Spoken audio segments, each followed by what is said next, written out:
I'd given 8 years to Rains Mercer Group, 8 years of late nights, business trips that kept me from ball games, and a lot of things I couldn't get back. But Victor Rains didn't care about any of that. He sat across from me, tapping that fancy watch of his like he was checking the time, like this was all just business as usual. He told me they were tightening belts and that I'd need to clear my desk by the next day. The words hit me harder than I thought they would. After all, I'd poured my energy into that company. But it wasn't the first betrayal I'd felt, and it wouldn't be the last. Then came the real kicker. He was elevating Tessa Cole to run strategy. His girlfriend, the woman who, until this point, had zero track record with the company. But I didn't argue. I just nodded, kept my face blank, and watched his little smirk spread across his face like he'd won something. What he didn't know was that Ironcrest Holdings had already reached out 3 days earlier. The papers were sitting in the glove box of my truck. I packed up without a word, left the whiteboard I'd spent weeks building behind. I walked the hall while everyone else kept their eyes glued to their screens, pretending I didn't exist anymore.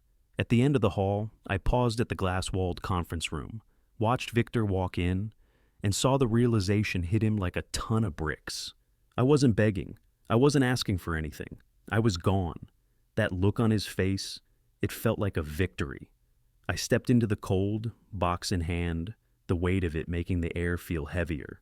I moved past the parking garage, my boots crunching the salt on the sidewalk, heading to a little diner I used to duck into when things got rough.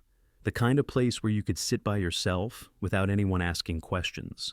I didn't look back, but I heard her before I saw her, Tessa, catching up to me on the sidewalk, her fitted coat hugging her like she was trying to look important. She threw out one of those fake smiles, all, hope there's no hard feelings. I didn't even slow down. No hard feelings, I said, keeping my voice flat, my eyes straight ahead. She was fishing for a scene, but I wasn't giving her one. She wanted to push, but I just kept walking, the click of my boots louder than her voice. I didn't owe her anything, and she didn't deserve my energy. I could feel her stare burn into my back as I kept moving toward the diner. Inside, the heat hit me first, followed by the smell of coffee and greasy spoons. A gray-haired guy in a ball cap, looking worn but solid, looked up from his corner booth. "Want half?" he asked, like he was offering me a seat at the table, not just a place to eat. "Sure," I muttered, dropping my box onto the seat next to me. The place was quiet, just the hum of the fridge and the clink of silverware, nothing fancy. It felt like the kind of place where the world could go quiet, even if only for a little while. We talked a bit, him mostly. Walt, he said his name was.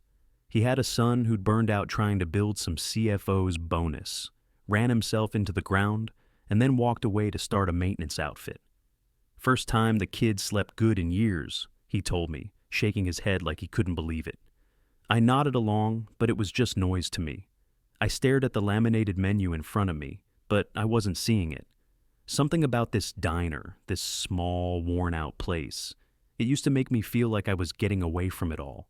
But now, sitting there, I realized I'd let this place define me. I'd let Rains Mercer, Victor, the whole damn thing swallow me whole. I should have known something was off when Victor started routing my decisions through Tessa. She was never the problem, but damn it, she was part of it. I didn't stay long. The food was just a distraction, and the air felt like it was getting heavier. I paid my bill, left a big tip, because that's what you do when you're done pretending. Before I left, I pulled out my phone and texted Peter Salazar over at Finance. "You all right?" I asked, because if anyone else was feeling the heat, it was him. 2 minutes later, he replied, "For now." But this isn't right. Yeah, it wasn't. And I wasn't about to let it slide. I slid my phone back in my pocket, nodded to Walt, and stepped back out into the cold. 2 mornings later, my phone buzzed with an unknown number. I picked it up, half expecting some kind of scam call, but the voice on the other end was all business. "You're not the only one leaving," Russell Vaughn from Ironcrest said. I didn't need him to say more. I knew what was happening, and I didn't have to ask how he knew. Word travels fast in this game. My inbox lit up. I started scrolling through a wave of resignation emails. 17 people I'd hired, trained, worked with every day. 2 controllers, a senior ops lead, legal counsel, a head of client services. It was like the house was collapsing and everyone was running for the door. I sat there for a minute, just reading the emails, letting the weight of it settle. It should have felt like a win. In some ways, it was. But it also felt like the end of something. Something I couldn't fix. Not anymore. Then my phone buzzed again. Peter Salazar. I answered quickly, leaning back in my chair. He was whispering, barely audible, like he was hiding from someone. "Victor's splitting your unit under Tessa. He's pulling your name off the old models, calling it restructuring. Wants to plant errors in your work, make it look like you were the problem." I let that sink in. He thought this was going to break me, but if anything, it made my decision easier. I wasn't about to let them rewrite the story. Russell called back, cutting through my thoughts. "You've got gravity, Nolan. Come build a strike team. Full sign-off, your blueprint." I didn't hesitate. I need autonomy, my P&L, and veto power on hires. No interference. "I'll have the contracts ready in an hour," Russell said, his voice steady. "When do you want to start?"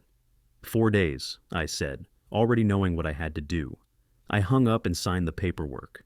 By the time I finished, I was already thinking about the next move, the next step, the next battle. I sat at my desk for a while after that, just looking at the phone, wondering who else would follow, how deep this thing would go. There was no going back. I texted the ones who'd already walked, the ones who knew what this was. The message was simple. I can't promise easy. I can promise straight. They deserve that much. No fanfare, no drama, just the truth. The rest of it was already written. First day at Ironcrest, and we crammed into a glass-walled room, 10 of us, no more, no less. The walls felt like they were pressing in, but the energy was different this time. No more corporate masks or pretenses. Just people who knew how to get things done. The table was scattered with coffee cups, legal pads, and the kind of stuff that means business. My old ops lead, Jamie, was already taking notes, sharp as ever. The room smelled like fresh coffee and something else. Determination, maybe? It didn't smell like success yet, but it smelled like a plan. I stood at the front and wrote 11 key accounts on the board. These were mine, accounts I'd built up over years at Rains Mercer, industrials, a municipal contract, 2 tech suppliers who hated drama. They hated it even more now. I could feel the weight of the names on the board.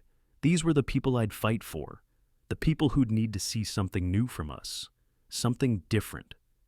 I turned to the group, wiped my hand across the board like I was clearing away the past, and said, "Here's the deal. No taking what we didn't earn, no files, no gray areas. We're working on relationships and performance. That's it." The room went still for a moment, everyone letting it sink in. This wasn't going to be easy. We were going to build it from scratch with no shortcuts. But that was the point. No one was going to hand us anything. I looked over at Kara, my new assistant. She'd been busy making binders, SLA terms, fee relief windows, and a fast-track onboarding map. The kind of stuff that would have taken us weeks back at Rains Mercer, but now felt like second nature. She'd cut our old process by 12 business days, and she was just getting started. I gave the room a second to let it sink in before I said, "Victor believes people follow titles. We're not doing that.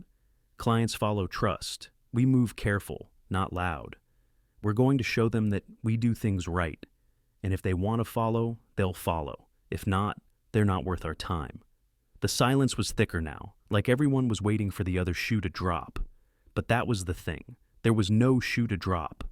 We were already moving. We weren't waiting for anyone. Not for Victor, not for anyone else. "We've got 3 meetings set up over the next 5 days, I went on, ticking them off on my fingers. All staggered. After that, we're doing quiet calls and service audits. We'll find the cracks at Rains Mercer, and we'll make sure everyone knows they've cracked. We'll do this by the book, no tricks." A couple of people nodded. They were with me. There was no room for error, no room for anything but the truth. I saw Kara scribbling in her notebook, pulling up data and charts. It wasn't just busy work. It was the backbone of what we were building. A better way to do business, no bullshit. The thing was, it wasn't just about the numbers or the accounts. It was about rebuilding something broken. And that started with the team. I wasn't trying to be a hero or a savior. I was just trying to keep people from getting crushed under the weight of bad decisions. I wasn't asking for their trust. I was going to earn it. "Remember this," I said, turning back to the board. This isn't about noise. It's about trust. And we're going to build it from the ground up. We didn't need to be loud to be seen. This was going to be quiet, methodical, clean. We didn't need Victor's way. We just needed to prove we were better. And that, I knew, was exactly what we were going to do. I met Martin Keating in Ironcrest's smaller conference room. No bells and whistles, just a simple deck on the table, a couple of chairs, and a pen that felt too clean for a meeting like this. Martin was a big player, ran a regional automation firm, and I could see the doubt in his eyes as soon as he sat down. He wasn't here to play games. Rains Mercer was always my pick, he said, his voice rough but steady. Back when you steadied their ship during that crunch 2 winters ago. But now? Hell, I don't know who I'm trusting. That was fine. I wasn't here to convince him of anything but the facts. I just needed one question to get to the point. If I'd never been there, I asked, would Victor have been your pick? Martin didn't look up. He stared down at the table, his fingers tapping a rhythm against the edge. Then he shook his head slowly. No, no way in hell. I let that sink in. I wasn't asking because I wanted to hear it. I needed to hear it. The truth was the only thing that mattered now. The rest of the conversation was easy after that. We went through our terms, tighter reporting, quicker turnaround times, my cell number printed right on his contract cover. It was a small gesture, but it said everything. I wasn't hiding behind anyone. I wasn't asking for anyone's permission. He signed the contract without blinking, moved a chunk of his account in one go, and that was it, the first real win. I didn't celebrate, not yet, but I knew what it meant. The rest of my list was watching. They were listening, and if they weren't, they'd hear about it soon enough. As soon as Martin walked out, my phone buzzed. Peter's name flashed on the screen. I answered it without even looking. "Peter," I said, keeping my voice low. "You're already shaking things up," he said, and I could hear the quiet panic in his tone. "They're booking closed-door meetings every hour. Tessa's walking around like it's all good, but she's not smiling in the elevator anymore. She's freaking out." I smiled, but it didn't feel like a victory. It felt like a start. Like the first domino had fallen, and now we just had to watch the rest of them crash. "Good," I said. "Let them panic. Let them question everything. I'm not worried about what they do next."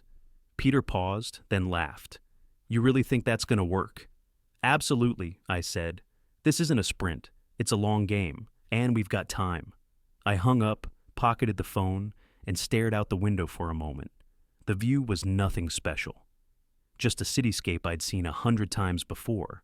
But right then, it felt like the entire world was changing, and I was the one making it happen. Kara walked in, her face tight with that look people get when they know the meeting's not going to go the way anyone wants. "Victor Rains wants a meeting," she said, her voice just enough to make it clear this wasn't something we could avoid. I nodded, not surprised. Victor wasn't the type to let things go quietly. "Set it up," I told her, already thinking about where to meet. I picked a spot I knew he'd think was his turf, a hotel dining room with white tablecloths and enough space for him to feel important. I got there early. I didn't want him to have the upper hand to walk in and take control. When I saw him across the room, his drink already in hand, I knew he was trying to act casual. He didn't fool me for a second. He waved me over, tried to start with the small talk. "Nolan, it's been a hell of a couple of weeks, huh?" I let him have 30 seconds, maybe a minute. But I wasn't here to play nice. I was here because he needed to understand that I wasn't going to back down. So I went quiet, let him talk to the air for a bit. He finally cleared his throat, the smile on his face slipping. "Look, I'm not blind, Nolan. What's happening, it's hurting the family we built." There it was. The line that always comes out when money's on fire. Family meant a hell of a lot when things were good, but when the chips were down, it didn't mean a damn thing. I leaned in, set my glass down. "You're right, it's hurting, but it's hurting because you made a choice. You hired someone untested, someone you thought would make you look good, and now you're stuck cleaning up a mess." Victor's jaw tightened. He didn't like that. I could see him trying to swallow his anger, but it was there, right under the surface. He finally exhaled through his nose. "What would it take to cool things down, Nolan?" I didn't hesitate. "Nothing. I'm just doing the job you taught me. Fight for the book. Don't blink when you know you're right." His eyes narrowed. You're trying to destroy me. You're trying to ruin everything I've built." I could feel the weight of the words in the room, but they didn't scare me. I didn't have to destroy him. He was doing it to himself. "I don't have to destroy you," I said, my voice quiet but sharp. "You hired someone untested and made a mess public. You did that. I'm just watching it fall apart." Victor stared at me like he was trying to read me, to figure out if there was something else, some angle he could still work.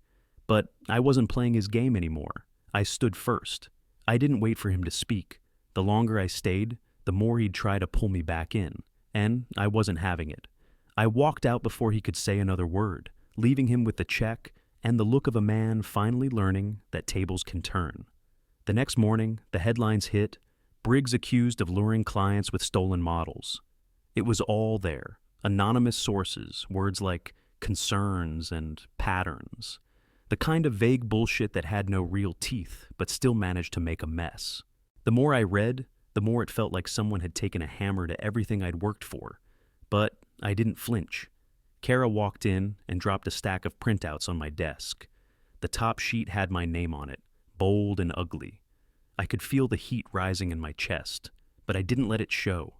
Anger doesn't fix anything. I knew better than to let this shit drag me down. I kept my voice steady as I skimmed through the articles. "What's the play?" I asked, trying to stay calm.